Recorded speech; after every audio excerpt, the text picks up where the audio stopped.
All right, well, you've probably heard the term intrinsic motivation. That's the, I don't know, the thing, for lack of a better word, that makes you submerge yourself in activity. It's, it's where the creative juices come to fruition, where you lose track of time and sometimes even space. I mean, I think anybody who has a really serious hobby knows that sometimes you get involved in it and all of a sudden you look at the clock and, 4 or 5 hours have passed and you've gone, wow, I feel like I just sat down. Where did that come from, right? And it's really something that employers wish their employees had. I mean, how much better to have intrinsic motivation where you want to do the job and you're excited about it, as opposed to I'm doing it because I'm getting a paycheck. In reality, it's usually somewhere in between. In her article, The Problem with Intrinsic Motivation, author Susan Fowler writes that the problem with intrinsic motivation is that it's pretty rare, particularly at work. I mean, how often during your day do you say, hey, I do this even if I wasn't getting paid? You might like your job, but you probably don't really like it that much. There may be moments when you feel that way, but mostly, hey, a job's a job, and hopefully you like it enough to want to show up for work each day. It's not complete drudgery.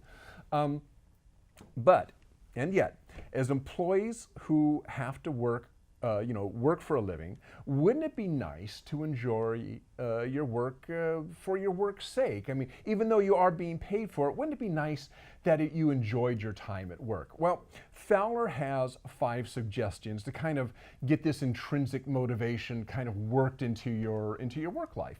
First, she says, look backward.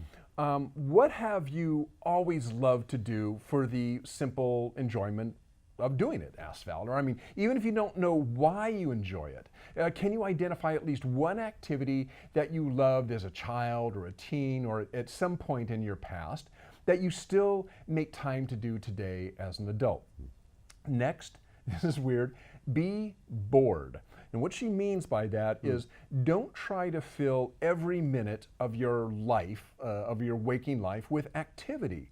When you are bored, you will naturally look for things to fill that time, and most likely the things that fill that time will be an activity that you like. And I will add that really for that to happen, you have to make an effort to say, okay, but watch TV or surf the internet. Or sleep. Or sleep. That's the other thing. So aside from doing those things, which we all enjoy, if you cut yourself off from that, you will be really bored, and the thing is you'll gravitate to something that you like doing. And kind of a note to bosses here too, leaving some free time for employees might spur some innovation. We'll talk about that in just a little bit. So look backward, be bored, and then next, think intrinsically at work to tie what you like into your job, into what you do. So we've talked about this a little bit in the past, is think about, once you've kind of identified these activities that you like doing, whatever it is there some way that you can plug what you like about doing those things into your own job, whether it's solving a problem or some sort of social activity and so forth? Is there some sort of way that you can plug that into your job? And it doesn't necessarily have to be the work aspect of your job. It could be just within the company itself. And an example I thought of, electronics company I used to work for a long time ago, this gal Cheryl and I were responsible for planning the company parties and picnics and outings, whitewater rafting, that sort of stuff, because it was something that we actually enjoyed doing. And so it kind of fell to us to do these. The company would give us a budget, but because we really enjoyed doing these things, we came up with really interesting outings because it was like, oh, wouldn't it be cool to do this, as opposed to the boss saying, schedule a picnic, right? We'd come up with stuff really fun, and because of it, the employees enjoyed it, and because of that, we enjoyed what we were doing. So even though it didn't affect our work, it made our work life more interesting. So it doesn't have to be work related. Finally, help, how do you want to say this? Help perpetuate intrinsic motivation in others. Fowler writes this, I think it's really interesting. She writes, I remember fearing that if my boss caught me reading at work, I'd be branded as lazy. Don't be that boss or parent. Don't perpetuate the myth that you need to drive productivity through pressure and constant motion. Instead, encourage your friends or your team members or your kids to take mindful moments.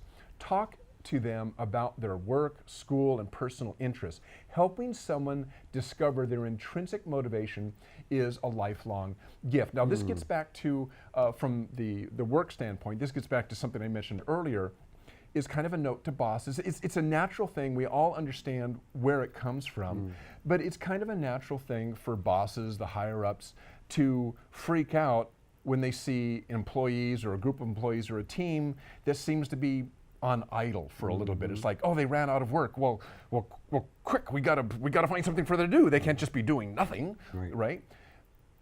And that's an understandable feeling, but to a certain extent, she's saying you've got to have that, and other people have said this as well, because it's kind of in those idle times where you're sitting there, and unless you start going off and surfing the web for random stuff, most of the time, people who get bored at work will find work-related topics that interest them to kind of while the time away, or maybe research and that sort of stuff.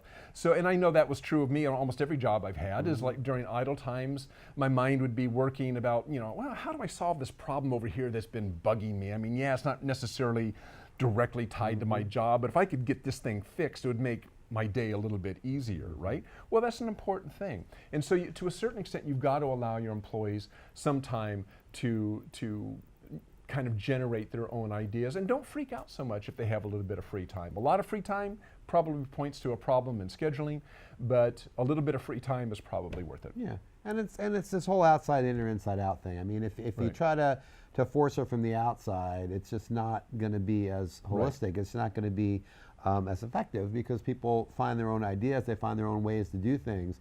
And people are creative, you hire people to be creative, you want people to come up with ideas and be innovative in what they do. And if you want to foster that, you have to have this idea that you're going to give them the space to figure these things out. I mean, yeah, the work's got to get done. Ultimately, you have projects you need to achieve, you need to drive value, you need to be efficient, you need to do all those things.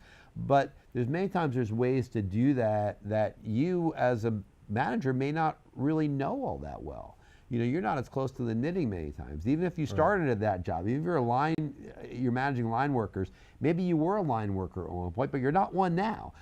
Let the people that are doing the job now maybe help them to do the best work they can do. And that's really important stuff to remember. And I think it's also important to, and I think this is easier in small companies than big companies, but to identify what excites particular employees, because sometimes employees aren't matched properly to their jobs. And maybe there's a better place for that employee, or maybe their job can be tailored more so that it involves their interest. Because again, if you get, the more interested an employee is in their work, the more likely they're going to do a good job at it, come up with innovative ideas around their work, rather than just punching a clock. So it's important, I think, it's important for the bottom line of the company even, to identify what motivates particular employees. Talk to them, listen to them, what are their hobbies, and is there some way as an employer that you can talk to that employee and say, well, hey, maybe you would be happier in this position. What does this position sound like to you? Do you like, or what if we tailored your job this way? Would that be